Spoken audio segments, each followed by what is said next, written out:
Kali ini, kita bakal bahas salah satu sosok paling luar biasa dalam sejarah Indonesia.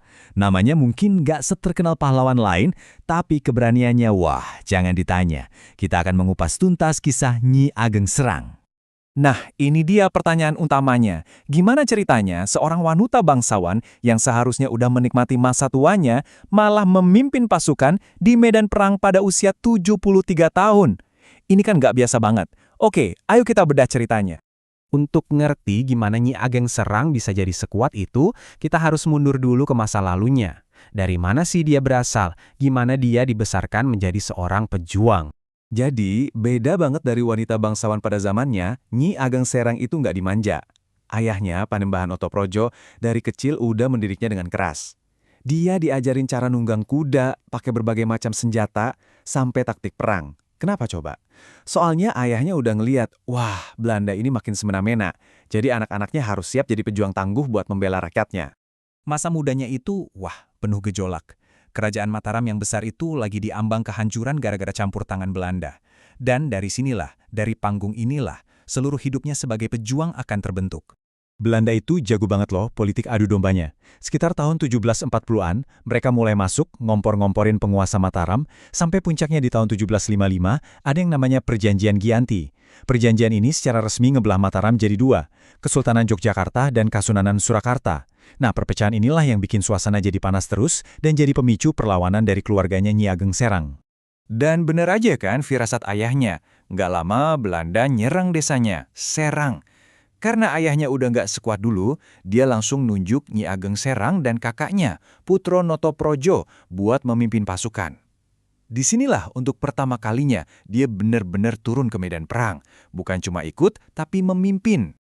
Tapi ya, namanya perang, kemenangan itu mahal harganya. Perjuangan ini menuntut pengorbanan yang luar biasa besar. Dan disinilah kita masuk ke bagian yang paling menyentuh dari ceritanya. Serangkaian kehilangan yang justru bikin tekadnya makin kuat. Di pertempuran pertamanya itu, pasukannya kalah jumlah. Walaupun udah berjuang habis-habisan, puluhan pejuang gugur. Termasuk kakaknya sendiri, Putro Notoprojo, yang berjuang di sampingnya. Bayangin deh, pukulan pertama yang luar biasa berat. Dukanya nggak berhenti di situ. Nggak lama setelah kakaknya meninggal, kedua orang tuanya juga wafat karena sakit. Tiba-tiba aja, Nyi Ageng Serang jadi sendirian. Harus nerusin perjuangan keluarganya seorang diri. Dia kemudian menikah dengan sesama pejuang, Panembahan Serang. Visi mereka sama, sama-sama berjuang.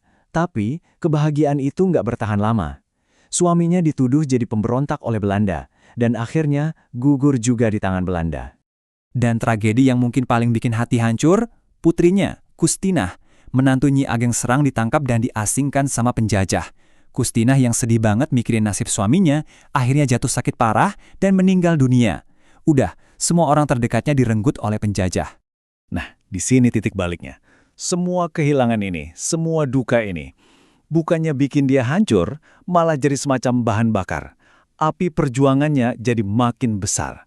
Kata-katanya ini nunjukin banget gimana rasa sakit pribadi itu dia ubah jadi kekuatan buat berjuang untuk bangsanya. Tekad yang membara itu akhirnya nemuin panggung terbesarnya di Perang Jawa, tahun 1825 sampai 1830. Disinilah peran Nyi Ageng Serang jadi sangat krusial. Bayangin di usia 73 tahun, ketika Pangeran Diponegoro memulai perlawanan besar-besaran, dia butuh penasihat perang yang jago banget, yang ngerti medan, yang ahli gerilya. Siapa yang dia panggil? Nyi Ageng Serang. Dan di usianya yang udah 73 tahun, beliau menjawab panggilan itu. Siap kembali ke medan tempur sebagai penasihat militer sekaligus komandan lapangan. Di medan perang, reputasinya itu luar biasa banget sampai dia dapat julukan ini, Lonjong Mimis dan Diraja Meta. Artinya apa sih? Pemimpin perang yang gerakannya setajam dan sematikan peluru, tapi wibawanya kayak seorang raja. Ini bukti betapa dia disegani sama kawan dan ditakuti banget sama lawan. Ini nih, salah satu taktiknya yang paling jenius. Jadi, waktu Belanda mulai bisa nebak gerakannya, dia bikin strategi baru. Pasukannya disuruh gali lubang-lubang jebakan, dibikin licin, terus ditutupin pakai daun talas yang lebar-lebar. Kelihatannya cuma kayak ladang biasa, tapi pas tentara Belanda lewat, ya mereka langsung kejeblos. Saat itu juga pasukannya langsung nyergap, brilian banget kan? Ini nunjukin gimana dia paham banget sama alam dan taktik perang yang nggak konvensional. Perang Jawa akhirnya selesai dan Nyi Ageng Serang pun usianya makin lanjut. Tapi perjuangannya nggak berhenti gitu aja. Dia meninggalkan warisan yang sampai sekarang masih kita rasakan.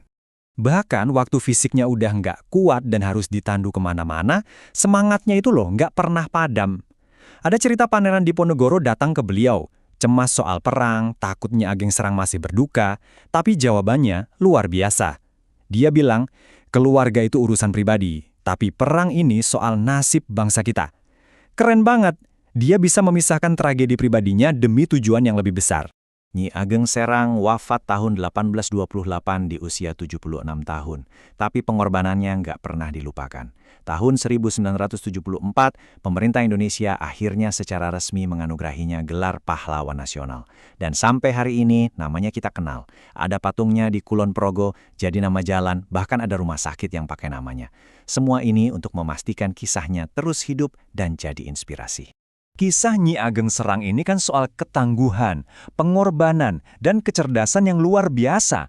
Ini bikin kita mikir ya, apa sih yang bikin cerita seorang pahlawan itu tetap relevan, tetap kuat, bahkan setelah ratusan tahun?